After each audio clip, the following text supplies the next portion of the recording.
영도 근대 역사 이야기. 부산광역시 남쪽 해안에 위치한 영도군은 국내 유일한 섬 자치구로서 1876년에 부산에서 가장 먼저 개항한 지역이다. 일제강점기와 근대의 상공업 중심지로 자리 잡았고 지금은 도시 개발과 재생에 힘입어 문화 도시로 변화하고 있다. 그러나 뛰어난 자연 경관과 영화 촬영 명소, 문화 공간 등이 주목받는 한편으로 무분별한 개발로 인한 젠트리피케이션 문제가 대두되고 있는 지역이기도 하다. 젠트리피케이션은 지역에 거주하는 주민들에게 특히 긍정적이지 않다. 지역민으로서의 자긍심과 공동체 의식을 해칠 수 있기 때문이다.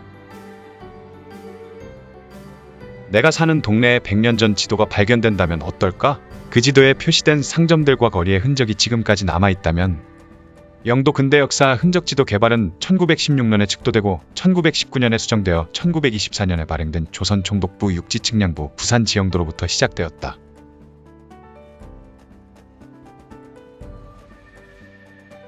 (100년) 전 영도 지역의 상업시설과 산업시설로는 시라이시제염소, 수자극장, 목도유곽, 목도시장, 옛 도선장 등이 있다.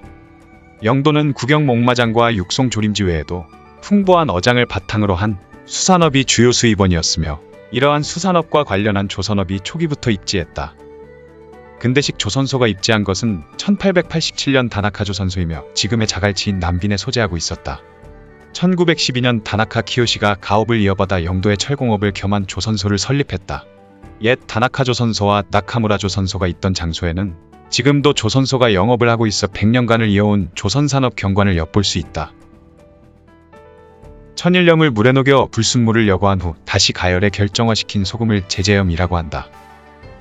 근데 개항 초 대동포 일원에서 수산업이 성장한 영도에서는 제염업이 함께 발달했다.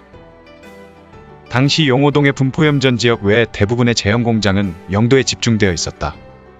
1910년 무렵부터 대만산 천일염 대신 중국 관동과 산동성 지방의 소금을 수입하여 제재하는 제염 공장들이 증가했으며 1930년대 부산 지역 주요 공업제품 하나로 발전하게 되었다. 염전이 없는 영도에 제염소가 입지한 이유는 일본인 증가와 수산업 발전과 더불어 토지 매입의 용이성 때문이었다. 현재 영도 지역 산업 가운데 제염업 관련 업종은 남아있지 않다. 영도다리가 생기기 전 영도의 도선은 육지와 이어지는 유일한 교통로였다. 도선은 먼저 조선인들이 운영하였는데 운임은 쌀, 보리 등 곡식으로 대신했다. 이후 일본인의 거주민이 증가하면서 1895년에는 4척으로 늘었고 운임은 1인당 1전을 징수했다. 1901년에는 일본인도 도선을 운영하기 시작했다. 1909년 8월 영도의 육성학교가 개교하면서 조선인이 운영하는 도선의 수익을 학교 유지비로 충당하였다. 도선 운임 수익 중 35%를 도선 운영비로 쓰고 나머지 65%는 육성학교 유지비로 사용했다. 도선은 1919년부터 부산부령으로 운영하다가 영도대교가 개통되고 난 뒤 주갑지금의 대평동 일대과 남빈 지금의 자갈치 일대 사이를 운영하는 민영으로 바뀌었다. 부산일보에 의하면 1997년에는 동진호와 성공호 두 척의 배가 하루 40회 왕복했고 하루 770명 정도가 승선하였으며 운임료는 330원이었다. 2008년에는 성공호만 운항을 계속하고 있었으며 운임료는 900원이었다. 1932년 당시 영도에는 유곽이 13개 있었다. 그중 6개소가 대평동에 입점하고 있었다. 유흥시설인 유곽이 대평동에 6개소 입점하고 있었다는 것은 지금과는 달리 당시 대평로도 영도 중심 유흥가였다는 것을 보여준다. 그런데 유곽이라고 하면 부정적인 이미지가 연상되지만 그렇게 음습한 영업점은 아니었던 모양이다. 유곽 바이게츠의 주인인 쿠부시로 카니치는 영도에 거주하는 부산부 의원이었다. 그가 1925년 목지도 대자부 영업조합 조합장에 선출되었다는 사실을 당시 부산일보가 2단 기사로 보도하고 있다. 지금으로 치면 부산시 의회 의원이 유곽의 주인이고 영도에서 영업하는 유곽들의 조합장에 선출되었다고 공공에게 알린 셈이 되니 유곽에 대한 당시 사람들의 인식은 지금과는 사뭇 달랐던 것으로 보인다. 1925년 목지도 대자부 영업조합의 부조합장으로 선출된 자는 대평동의 치키미루 유곽의 주인 이나마스 치네지로였다. 대평동 유곽의 위상을 알 듯하다.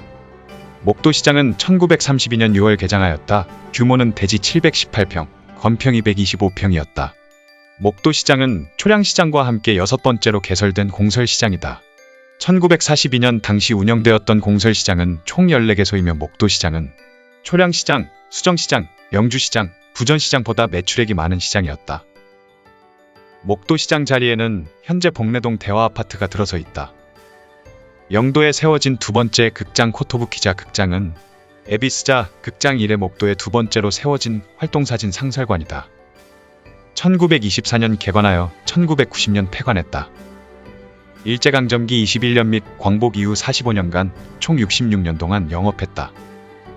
1926년 사쿠라바 후지오가 임대하여 제2사이와 이자로 영업을 개시, 이후 코토부키자로 개명한 뒤 해방을 맞이하였다.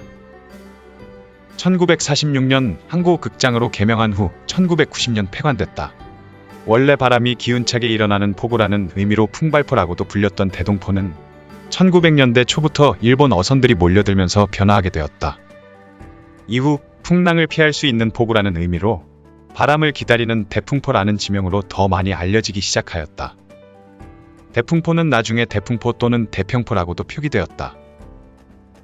영도선 전차는 1934년 11월 23일 영도대교가 준공되면서 1935년 2월 영도선 당시 목도선 이복선으로 개통되어 1968년 5월 20일까지 운행되었다. 영도선은 부산부청구 부산시청 앞에서 영도대교를 지나 지금의 남항동 시장까지 운행되었다. 그럼 나도 영화 쪽으로